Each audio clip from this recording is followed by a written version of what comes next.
ನಮಸ್ಕಾರ ಎಲ್ರಿಗೂ. ಕರ್ನಾಟಕದ ಎಲ್ಲ ನೀಟ್ ಹಾಗೆ ಸಿಇಟಿ ಪ್ರಿಪೇರ್ ಆಗ್ತಾ ಇರುವಂತಹ ವಿದ್ಯಾರ್ಥಿಗಳಿಗೆ ನಮ್ಮ ಚಾನಲ್ ಡೈಸೆಕ್ಟ್ ಬಯಾಲಜಿ ವಿಶ್ಲೇಷಣಾ ನೀಟ್ ಕನ್ನಡ ಇದಕ್ಕೆ ಸ್ವಾಗತ. ನೀವು ಎಷ್ಟೋ ಕಂಟೆಂಟ್ಗಳನ್ನ ಹಿಂದಿಯಲ್ಲಿ ನೋಡಿರ್ತೀರಾ, ಇಂಗ್ಲಿಷಲ್ಲಿ ನೋಡಿರ್ತೀರಾ, ಆದರೆ ಕನ್ನಡದಲ್ಲಿ ಒಂದು ಬಯಾಲಜಿ ರಿಲೇಟೆಡ್ ಚಾನಲ್ ಅನ್ನ ಹುಡುಕಿ ನೀವು ಸೋತ್ ಹೋಗಿದ್ದೀರಾ. ಹಾಗಾದ್ರೆ ನಿಮ್ಮ ಹುಡುಕುವಿಕೆಯನ್ನ ಇಲ್ಲೇ ನಿಲ್ಲಿಸಿ, ಯಾಕಂದ್ರೆ ನಾವು ಬರ್ತಾ ಇದ್ದೇವೆ ಒಂದು ಹೊಸ ಚಾನಲ್ ಹಾಗೆ ಒಂದು ಹೊಸ ಕಾನ್ಸೆಪ್ಟ್ ನೊಂದಿಗೆ, ಡೈಸೆಕ್ಟ್ ಬಯಾಲಜಿ ವಿಶ್ಲೇಷಣಾ ನೀಟ್ ಕನ್ನಡ. ನೀವು ನಮ್ಮ ಚಾನಲ್ನ ಫಾಲೋ ಮಾಡೋದ್ರಿಂದ ನಿಮಗೆ ಏನೆಲ್ಲ ಬೆನಿಫಿಟ್ಗಳು ದೊರಕ್ತದೆ ಅಂತ ನೋಡೋದಾದ್ರೆ, ನಾವು ಕ್ಲಿಯರ್ ಕಟ್ ಟಾಪಿಕ್ ಡಿಸ್ಕಷನ್ ಅನ್ನ ಮಾಡ್ತಾ ಇದ್ದೇವೆ. ಅದು ಕೂಡ 15 ಮಿನಿಟ್ಸ್ ನ ಒಳಗಾಗಿ, ಮ್ಯಾಕ್ಸಿಮಮ್ 20 ನಿಮಿಷಗಳನ್ನ ತಗೊಳ್ತೇವೆ. ಹೆಚ್ಚಿನ ವಿದ್ಯಾರ್ಥಿಗಳಿಗೆ 20 ನಿಮಿಷಕ್ಕಿಂತ ಜಾಸ್ತಿ ಒಂದು ಕಾನ್ಸೆಪ್ಟ್ ಮೇಲೆ ಫೋಕಸ್ ಮಾಡೋದಕ್ಕಾಗೋದಿಲ್ಲ, ಅವ್ರ ಇಂಟ್ರೆಸ್ಟ್ ಅನ್ನ ಕಳ್ಕೊಳ್ತಾರೆ. ಅಂತ ವಿದ್ಯಾರ್ಥಿಗಳಿಗೆ ಕ್ಲಿಯರ್ ಆಗಿ ಕ್ರಿಸ್ಪ್ ಆಗಿ 15ರಿಂದ 20 ನಿಮಿಷ ಒಳಗೆ ಒಂದು ಕಾನ್ಸೆಪ್ಟ್ ಅನ್ನ ಎಕ್ಸ್ಪ್ಲೈನ್ ಮಾಡುವಂತಹ ಪ್ರಯತ್ನ. ಹಾಗೆ ನೀಟಿಗೆ ಸಂಬಂಧಪಟ್ಟ ಎಲ್ಲ ಬಯಾಲಜಿ ಟಾಪಿಕ್ಗಳನ್ನ, ಅದರಲ್ಲೂ ಇಂಪಾರ್ಟೆಂಟ್ ಟಾಪಿಕ್ಗಳನ್ನ ಜಾಸ್ತಿ ಫೋಕಸ್ ಮಾಡಿಕೊಂಡು ಅದರ ಎಕ್ಸ್ಪ್ಲನೇಷನ್ ಅನ್ನು ಕೊಡುವಂತಹ ಪ್ರಯತ್ನವನ್ನ ಮಾಡ್ತೇವೆ. ಯಾವ ರೀತಿಯಾದಂತಹ ಕಾನ್ಸೆಪ್ಟ್ಗಳನ್ನ ನಾವು ತರ್ತಾ ಇದ್ದೇವೆ ಅಂತ ಅನ್ನೋದಾದ್ರೆ, first one, making it interesting. ನಮಗೆಲ್ಲ ಗೊತ್ತು, ನಾವು ಬೆಳಗ್ಗೆ 7ರಿಂದ ಹಿಡಿದು ರಾತ್ರಿ ಮಲಗುವವರೆಗೆ ನಮ್ಮ ದೈನಂದಿನ ಚಟುವಟಿಕೆಗಳಲ್ಲಿ ಬಯಾಲಜಿ ಒಂದಲ್ಲ ಒಂದು ರೀತಿಯಲ್ಲಿ ಹಾಸೋಕ್ಕಾಗಿದೆ. ಅದು ನಮಗೆಲ್ಲ ಗೊತ್ತಿರೋ ವಿಷಯ. ಆದರೆ ಈ ಚಟುವಟಿಕೆಗಳನ್ನ, ಯಾವುದೆಲ್ಲ ಬಯಾಲಜಿ ಕಾನ್ಸೆಪ್ಟ್ಗಳು ಹಾಸೋಕ್ಕಾಗಿದೆ, ಅವುಗಳನ್ನ ಕಾನ್ಸೆಪ್ಟ್ ಸ್ಟಡಿ ಮಾಡೋದ್ರ ಮೂಲಕ ನಿಮ್ಮ ಎದುರು ತರೋದ್ರಿಂದ ನಿಮ್ಗೆ ಅದರ ಮೇಲೆ ಇಂಟ್ರೆಸ್ಟ್ ಬಿಲ್ಡ್ ಆಗುತ್ತೆ. ಹಾಗೆ ಆ ಕಾನ್ಸೆಪ್ಟ್ಗಳು ನಿಮ್ಮ ಮೆಮೊರಿಯಲ್ಲಿ ತುಂಬಾ ಅಚ್ಚುಳಿಯುವಂತೆ ಹಾಸೋಕ್ಕಾಗುತ್ತೆ. NCERT ಲೈನ್ ಬೈ ಲೈನ್, ಇದು ನಾನು ಈ ಚಾನಲ್ ಅನ್ನ ಶುರು ಮಾಡುವಂತಹ ಮೇನ್ ಉದ್ದೇಶ ಆಗಿತ್ತು. ನಮ್ಗೆಲ್ಲ ಗೊತ್ತಿರೋ ಹಾಗೆ 75ರಿಂದ 80% ಬಯಾಲಜಿ ಕ್ವಶನ್ಗಳು NCERT ಬುಕ್ ನಿಂದಲೇ ಕೇಳುವಂಥದ್ದು ನೀಟ್ ಎಕ್ಸಾಮ್ ನಲ್ಲಿ.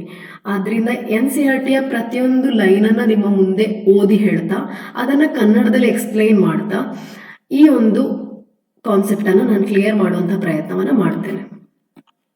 ಇನ್ನು ಶಾರ್ಟ್ ಕಟ್ಸ್ಗಳು ನಿಮ್ಮ ಬೆನಿಫಿಟ್ಗಳಿಗೋಸ್ಕರ, ಅಂದ್ರೆ ನ್ಯೂಮೋನಿಕ್ಸ್ಗಳಿರ್ಬೋದು, ಶಾರ್ಟ್ ಕಟ್ಗಳಿರ್ಬೋದು, ಟ್ರಿಕ್ಸ್ಗಳು, ಕ್ವಶನ್ ಅನ್ನ ಸಾಲ್ವ್ ಮಾಡುವಂತ ಕೆಲವೊಂದು ಟಿಪ್ಸ್ಗಳು, ಇದೆಲ್ಲ ತುಂಬಾ ಇಂಪಾರ್ಟೆಂಟ್. ಯಾಕಂದ್ರೆ ಕೆಲವೊಬ್ಬರಿಗೆ ಲಿಸ್ಟ್ ಆಫ್ ಎಕ್ಸಾಂಪಲ್ಗಳನ್ನ ನೆನ್ಪಿಟ್ಕೊಳ್ಳಿಕ್ಕೆ ತುಂಬಾ ಕಷ್ಟ ಆಗುತ್ತೆ, ಅಥವಾ ಯಾವುದೋ ಒಂದು ಉದ್ದದ ಸೆಂಟೆನ್ಸ್ ಅನ್ನ ನೆನ್ಪಿಟ್ಕೊಳ್ಳಿಕ್ಕೆ ಕಷ್ಟ ಆಗುತ್ತೆ, ಇಂಗ್ಲಿಷಲ್ಲಿ ಕಷ್ಟ ಆಗುತ್ತೆ, ಕನ್ನಡದಲ್ಲಿ ಏನಾದರೂ ಟ್ರಿಕ್ಸ್ ಇದೆಯಾ ಅಂತ ಕೇಳ್ತೀರಾ.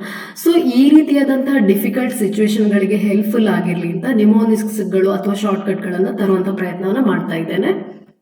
ಹಾಗೆ ಮಿತ್ ಬಸ್ಟಿಂಗ್, ನಾವೆಲ್ಲ ಒಂದಲ್ಲ ಒಂದು ರೀತಿಯ ಆಚರಣೆಗಳಿಂದ ಒಳಗೊಂಡಿರ್ತೇವೆ ನಮ್ಮ ದೈನಂದಿನ ಜೀವನದಲ್ಲಿ. ಸೊ ಆ ಚಟುವಟಿಕೆಗಳಿಗೆ ಅಥವಾ ಆಚರಣೆಗಳಿಗೆ ಅದರ ಹಿಂದಿನ ಕೆಲವೊಂದು ಸೈಂಟಿಫಿಕ್ ಅಥವಾ ಬಯಾಲಜಿಕಲ್ ರೀಸನ್ಗಳಿರ್ತದೆ. ಆ ರೀಸನ್ ಒಂದು ಆ ಆಚರಣೆಗಳನ್ನು ಸಪೋರ್ಟ್ ಮಾಡ್ತಾ ಇರ್ಬೋದು, ಅಥವಾ ಆ ಆಚರಣೆ ತಪ್ಪು ಅಂತ ಹೇಳ್ತಾ ಇರ್ಬೋದು. ಸೊ ಈ ರೀತಿಯ ಮಿತ್ ಅಥವಾ ನಂಬಿಕೆಯನ್ನ ನಿಮ್ಮ ಎದುರು ತಂದು ಅದರ ಹಿಂದಿರುವಂತಹ ಬಯಾಲಜಿಕಲ್ ಅಥವಾ ಸೈಂಟಿಫಿಕ್ ರೀಸನ್ ಅನ್ನು ಎಕ್ಸ್ಪ್ಲೈನ್ ಮಾಡೋದ್ರಿಂದ ನಿಮಗೆ ಆ ಕಾನ್ಸೆಪ್ಟ್ ಮೇಲಿರುವಂತಹ ಇಂಟ್ರೆಸ್ಟ್ ಕೂಡ ಹೆಚ್ಚಾಗುತ್ತೆ. ಹಾಗೆ ಅದು ನಿಮ್ಮ ಮೆಮೊರಿಯಲ್ಲಿ ಚೆನ್ನಾಗಿ ಉಳಿಯೋದಕ್ಕೆ ಕೂಡ ಹೆಲ್ಪ್ ಆಗುತ್ತೆ. ಹಾಗೆ ಆ ನಂಬಿಕೆ ಹಿಂದಿರುವಂಥದ್ದು ಕರೆಕ್ಟ್ ಹೌದಾ ಅಲ್ವಾ ಅನ್ನುವಂಥ ಅರ್ಥ ಕೂಡ ನಿಮಗೆ ಆಗುವಂತಹ ಪ್ರಯತ್ನ ಆಗಿರುತ್ತೆ. ಇದು ಮಿತ್ ಬಸ್ಟಿಂಗ್ ಅನ್ನುವಂತಹ ಒಂದು ಹೊಸ ಕಾನ್ಸೆಪ್ಟ್. Next, crisp summary. ನೀವು ಇಡೀ ಪಾಠವನ್ನು ಓದಿದ ನಂತರ ಅದನ್ನು ಒಂದು ಶಾರ್ಟ್ ಫಾರ್ಮ್ ನಲ್ಲಿ ಸಮ್ಮರಿಯ ಮೂಲಕ ಓದುದು ನಿಮ್ಮ ಲಾಸ್ಟ್ ಮಿನಿಟ್ ಪ್ರಿಪರೇಷನ್ಗೆ ತುಂಬಾ ಹೆಲ್ಪ್ಫುಲ್ ಆಗಿರುತ್ತೆ.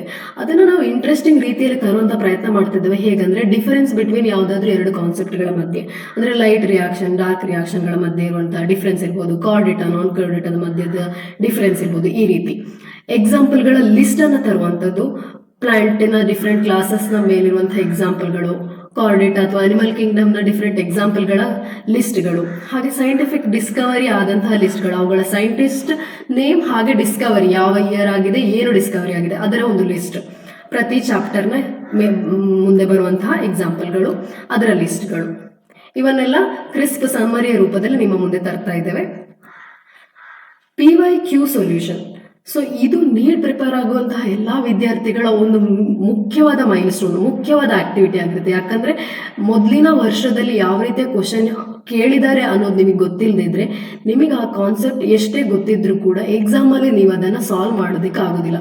ಸೊ ಬೇರೆ ಬೇರೆ ರೀತಿಯ ಕ್ವಶನ್ಗಳಿದೆ. ಟ್ರೂ ಫಾಲ್ಸ್ ಕ್ವಶನ್ ಇರ್ಬೋದು, ಅಸರ್ಷನ್ ರೀಸನ್ ಇರ್ಬೋದು, ಮ್ಯಾಚ್ ದ ಫಾಲೋವಿಂಗ್ ಇರ್ಬೋದು, ಆಡ್ ಒನ್ ಔಟ್, ಈ ಎಲ್ಲಾ ರೀತಿಯ ಕ್ವಶನ್ಗಳನ್ನ ಡಿಫ್ರೆಂಟ್ ಲೆವೆಲ್, ಅಂದ್ರೆ ಕಾನ್ಸೆಪ್ಚುಯಲ್ ಲೆವೆಲ್, ಹೈ ಲೆವೆಲ್ ಅಂದ್ರೆ ಅಪ್ಲಿಕೇಟಿವ್ ಅನಾಲಿಟಿಕಲ್ ಲೆವೆಲ್ ಇರ್ಬೋದು, ನ್ಯೂಮರಿಕಲ್ ಲೆವೆಲ್, ಈ ಎಲ್ಲಾ ಲೆವೆಲ್ಗಳಲ್ಲಿ ನಿಮ್ಮ ಮುಂದೆ ತಂದು ಅವುಗಳ ಕರೆಕ್ಟ್ ಹಾಗೆ ಇನ್ಕರೆಕ್ಟ್ ಎರಡು ಆಪ್ಷನ್ಗಳನ್ನ ಎಕ್ಸ್ಪ್ಲೈನ್ ಮಾಡೋದ್ರಿಂದ ನಿಮಗೆ ಇನ್ಕರೆಕ್ಟ್ ಆಪ್ಷನ್ಗಳ ಹಿಂದೆ ಇರುವಂತಹ ಕಾನ್ಸೆಪ್ಟ್ ಕೂಡ ಅರ್ಥ ಆಗ್ತದೆ, ಹಾಗೆ ಈ ಆಪ್ಷನ್ ಯಾಕೆ ಕರೆಕ್ಟ್ ಅನ್ನೋದು ಕೂಡ ಅರ್ಥ ಆಗ್ತದೆ. ಈ ರೀತಿಯ ಪ್ರಯತ್ನವನ್ನ ಪಡ್ತಾ ಇದ್ದೇವೆ. ಹಾಗೆ fact checking shorts, diagram NCERT ಇಂದ ತೆಗೆದಿರುವಂಥದ್ದು, NCERT ಇಂದ ತೆಗೆದಿರುವಂತಹ ಲೈನ್, ಈ ಫ್ಯಾಕ್ಟ್ಗಳು ಹೌದೋ ಅಲ್ವಾ, ಕರೆಕ್ಟ್ ಹೌದೋ ಅಲ್ವಾ, ಅಥವಾ ಆ ಲೈನಿನ ಹಿಂದೆ ಇರುವಂತಹ ಕಾನ್ಸೆಪ್ಟ್ ಏನು, ಅದನ್ನ ಸಣ್ಣ ಸಣ್ಣ ಶಾರ್ಟಿನ ಮುಖಾಂತರ ನಿಮ್ಮ ಮುಂದೆ ತರುವಂಥದ್ದು. ಇದರಿಂದ ನಿಮ್ಮ ಟೈಮ್ ಕೂಡ ಉಳಿತದೆ, ಹಾಗೆ ಆ ವಿದಿನ್ ಫ್ಯೂ ಸೆಕೆಂಡ್ಸ್, 1 ನಿಮಿಷ ಅಥವಾ 60 ಸೆಕೆಂಡಿನ ವಿಡಿಯೋ ಶಾರ್ಟ್ಸ್ನಲ್ಲಿ ನಿಮಗೊಂದು ಕಾನ್ಸೆಪ್ಟ್ ತುಂಬಾ ಚೆನ್ನಾಗಿ ಕ್ಲಿಯರ್ ಆಗುವಂಥ ಪ್ರಯತ್ನವನ್ನ ಮಾಡ್ತೇವೆ. ಹಾಗೆ ಈ ನಮ್ಮ ಚಾನಲ್ ಅನ್ನ ಫಾಲೋ ಮಾಡೋದ್ರಿಂದ ನಿಮಗೆ ಏನೆಲ್ಲ ಸಿಗ್ತದೆ ಅಂದ್ರೆ, ಕ್ಲಿಯರ್ ಕಟ್ ಎಕ್ಸ್ಪ್ಲನೇಷನ್ ಸಿಗ್ತದೆ ಕನ್ನಡ ಲ್ಯಾಂಗ್ವೇಜ್ ನಲ್ಲಿ, ಹಾಗೆ highly pointed, highly asked topic, ಒಂದು ಕಾನ್ಸೆಪ್ಟ್ನಿಂದ ಮೊದಲಿನ ವರ್ಷದಲ್ಲಿ ಯಾವ ರೀತಿ ಜಾಸ್ತಿ ಫೋಕಸ್ ಆಗಿ ಕ್ವಶನ್ ಕೇಳಿದರೆ ಆ ಚಾಪ್ಟರ್ನ ಮೇಲೆ ಜಾಸ್ತಿ ಫೋಕಸ್, ಆ ಟಾಪಿಕ್ ಮೇಲೆ ಜಾಸ್ತಿ ಫೋಕಸ್ ಅನ್ನು ಇಟ್ಟುಕೊಂಡು ಎಕ್ಸ್ಪ್ಲನೇಷನ್ ಮಾಡುವಂತ ಪ್ರಯತ್ನ ಮಾಡ್ತೇವೆ. Previous year question paper, daily practice questions, correct ಮತ್ತು ಇನ್ಕರೆಕ್ಟ್ ಆಪ್ಷನ್ಗಳ ಎಕ್ಸ್ಪ್ಲನೇಷನ್ ಜೊತೆಗೆ ಕೊಡ್ತಾ ಇದ್ದೇವೆ.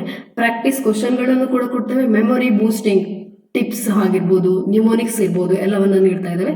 ಹಾಗೆ ಎಕ್ಸಾಮ್ ರಿಲೇಟೆಡ್ ಇನ್ಫಾರ್ಮೇಶನ್, ಯಾವಾಗ ಎಕ್ಸಾಮ್ ಡೇಟ್, ಹಾಗೆ ಎಕ್ಸಾಮ್ ಅಪ್ಲಿಕೇಶನ್ ಫಾರ್ಮ್ ಯಾವ ರೀತಿ ಫಿಲ್ ಮಾಡಬೇಕು, ಯಾವ್ದು ಇನ್ಫಾರ್ಮೇಶನ್ಗಳು ಬೇಕು ನಿಮಗೆ ಎಕ್ಸಾಮ್ ಫಾರ್ಮ್ ಫಿಲ್ ಮಾಡೋದಕ್ಕೆ, ಹಾಗೆ ಯಾವುದೆಲ್ಲ ಹೊಸ ಟಾಪಿಕ್ಗಳು ಆ್ಯಡ್ ಆಗಿದೆ NTE ಇಂದ, ಯಾವುದೆಲ್ಲ ಹಳೆ ಟಾಪಿಕ್ಗಳು ಡಿಲೀಟ್ ಆಗಿದೆ, ಈ ಎಲ್ಲ ಇನ್ಫಾರ್ಮೇಶನ್ ಅನ್ನ ನಾವು ಟೈಮ್ ಟು ಟೈಮ್ ಕೊಡುವಂತಹ ಪ್ರಯತ್ನವನ್ನು ಮಾಡ್ತೇವೆ. ನಿಮಗೆ ನಮ್ಮ ಚಾನಲ್ ಯೂಸ್ಫುಲ್ ಆಗಬಹುದು, ಇಂಟ್ರೆಸ್ಟಿಂಗ್ ಇದೆ ಅಂತ ಅನಿಸಿದ್ರೆ ದಯವಿಟ್ಟು ಚಾನಲ್ ಅನ್ನು ಸಬ್ಸ್ಕ್ರೈಬ್ ಮಾಡಿ, ಲೈಕ್ ಮಾಡಿ, ಹಾಗೆ ನಿಮ್ಮ ಫ್ರೆಂಡ್ಸ್ಗಳಿಗೆ ಕೂಡ ಶೇರ್ ಮಾಡಿ. Thank you.